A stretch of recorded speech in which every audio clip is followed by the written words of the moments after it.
It was the silence that was most shocking. On the night of November 9, 1979, the Livingston County Sheriff's Office police scanner buzzed with routine calls, traffic stops, minor disturbances, but what no one heard was the most critical call of all. Somewhere in the rural darkness, a young woman named Tammy Alexander was in mortal danger. The scanner tapes from that night are haunting for what they lack. Any sign of the horror unfolding just off a quiet country road. No desperate call for help, no report of a struggle, just the ordinary hum of a Friday night in upstate New York. While deputies responded to a fender bender, Tammy Alexander was fighting for her life on the other side of the county. The scanner provided a timeline of normalcy, a steady rhythm of official business that makes the later discovery all the more jarring. This disconnect is the first clue in a mystery that would baffle investigators for more than 35 years. A mystery that began not with a bang, but with a chilling, profound quiet. The story of the police scanner tapes that night is a story of what wasn't there. Even with first responders on alert, a person can vanish into the darkness without a trace. The static on the radio that night was a prelude to a long, cold silence in the case itself. A silence that would eventually be broken by the painstaking work of those who refused to let her be forgotten. The real story began in that unheard moment. The sun rose on November 10, 1979, over the fields of Caledonia, New York. A farmer, making his way through his cornfield off Route 20, saw something that didn't belong, a red jacket. As he moved closer, the terrible truth revealed itself. The body of a young woman, face down, her life taken by violence. The farmer called the authorities, setting in motion an investigation that would span generations. The initial call to the Livingston County Sheriff's Office was logged, and the scanner, silent the night before, now sprang to life.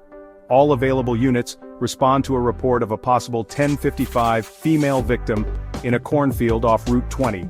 The calm, professional voice of a dispatcher sent the first units to the scene. The cornfield was quickly transformed from a place of agriculture to a place of forensic science. Yellow tape cordoned off the area. Every detail was noted, every piece of potential evidence flagged. The young woman in the red jacket had no identification, no purse, no wallet, no driver's license. She was a complete mystery, a Jane Doe in a field of forgotten corn. The medical examiner would later determine she had been shot twice, once in the head, once in the back. The shot to her back suggested she may have been trying to flee her attacker. She had been dragged from the road and left in the field, a final, heartless act of concealment. The scanner buzzed with the logistics of the investigation, requests for more manpower, calls for the crime scene unit, coordination with the state police. But amidst all the official communication, one question hung heavy in the air: who was she? The search for her identity had begun. The first recorded voice to officially acknowledge the tragedy belonged to a dispatcher. Livingston to car 18, be advised, a farmer reports what appears to be a body in his field, just east of the Genesee River Bridge on Route 20. This transmission marked the formal beginning of the case. Before this moment, Tammy Alexander was just a missing person, though no one knew it yet. After this call, she became Caledonia Jane Doe, a name that would last for decades. The deputy who took that initial call would have felt a shift in his day, the mundane replaced by the gravity of a potential homicide. 10-4 Livingston, car 18 en route. As more units were dispatched, the scanner traffic created an audio map of the growing police presence. State police have been notified. They're sending a BCI unit. Each transmission added another layer to the official response, building a wall of procedure and investigation around the silent victim in the field. The first voices on the wire were the voices of process, of order being imposed on chaos. They spoke for the victim not with sympathy, but with the language of investigation, the only language that could, in the end, give her back her name. The scanner traffic from that morning paints a vivid picture of a crime scene coming to life. Deputies and investigators arrived, their transmissions creating a real-time log of their findings. We've located a point of entry from the roadway. Looks like she was dragged from a vehicle. Found a single shell casing near the shoulder. The cornfield was now a grid to be searched, a story to be read from the clues left behind. The victim was described as a young white female, likely in her late teens or early 20s, wearing blue jeans and a distinctive red jacket. This description was broadcast to all surrounding agencies, the first attempt to identify her. In 1979, without the internet or national databases, this was a slow manual process. The investigation on the ground was meticulous. Officers searched for tire tracks, footprints, a dropped wallet, a weapon. We have a possible set of tire impressions on the soft shoulder, need photos and casting kits. Roadblocks were set up on Route 20 with officers questioning drivers, but no witnesses emerged. The day wore on, and the initial flurry of activity gave way to the long, slow grind of investigation. The first day of the investigation closed with more questions than answers. With no identification found at the scene, the investigation shifted to a desperate search for a name. All points bulletin, Caledonia Jane Doe.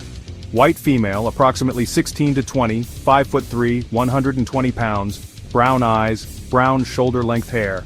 This description was sent out across the state and country, a message in a bottle hoping someone would recognize her, but the replies were all the same: negative.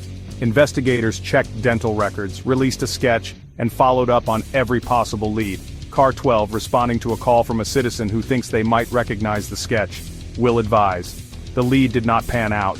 Unique clues like tan lines suggested she had recently been in a sunny climate, so her description was sent to police in Florida, California, and other southern states. The case became a national puzzle. She was from somewhere, but no one seemed to be looking for her.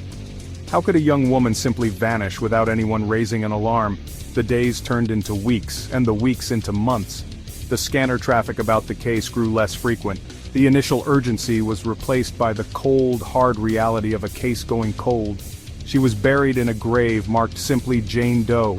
For now, the young woman in the red jacket would remain a ghost, her story unfinished. While investigators in New York searched for a name, a parallel story unfolded in Brooksville, Florida. Tammy Jo Alexander, a teenager known for wandering, vanished in 1979. Her family assumed she'd run away again. No missing person report was filed right away, a crucial missing link. The bulletins from New York, the sketches, the dental records, they were all searching for a person who, on paper, did not exist as missing. Tammy had fallen through the cracks. She left Florida with a truck driver heading north, a journey that would end in that cold cornfield. This part of the story is silent on the police scanner tapes. The connection that should have been made in 1979 never happened.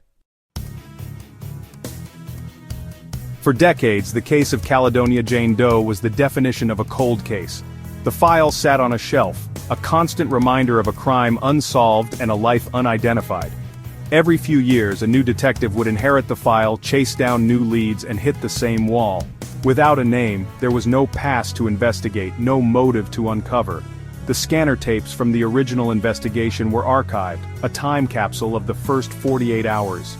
The case outlived many of the original investigators, but the determination to solve it did not fade.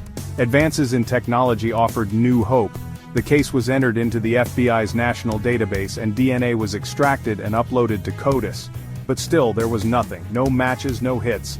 The community did not forget her. Local news outlets ran stories, amateur sleuths discussed her case online. She became known as Callie Doe, a nickname and a grave marker. For 35 years, that was all she had. A testament to a mystery that refused to be solved, a silence that refused to be broken. The break in the case came not from a police scanner or a DNA database but from an old high school yearbook.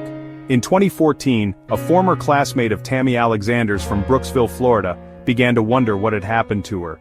She searched online, found the forensic sketch of Caledonia Jane Doe, and felt a jolt of recognition. This friend contacted the Livingston County Sheriff's Office. Investigators reached out to Tammy's family in Florida, who confirmed she had been missing since 1979. The pieces, separated by 35 years and 1,000 miles, were finally starting to fit together. Investigators obtained a DNA sample from Tammy's half-sister and sent it to the lab. The wait for results was agonizing. In January 2015, the call came. It was a perfect match. Caledonia Jane Doe was, without a doubt, Tammy Jo Alexander. After 35 years, she had her name back. Now the investigation could truly begin. With her identity confirmed, the focus shifted entirely. Investigators could now build a timeline. She had been working at a truck stop in Florida, often hitchhiking. They theorized she left Florida with a trucker and traveled north. The primary suspect became Douglas Bennett, a former truck driver with a history of violence, who had died in 1992. Investigators built a strong circumstantial case against him. While he cannot be prosecuted, officially closing the case would bring resolution to Tammy's family. The search for justice, which began with those first crackles over the police scanner in 1979, is nearing its end. It proves that no case is ever truly cold as long as someone is willing to keep looking for answers. Tammy's journey from a Jane Doe in a field to a young woman with a name is a powerful reminder of the importance of never giving up hope. For more true stories from the case files, follow our channel for updates and new investigations.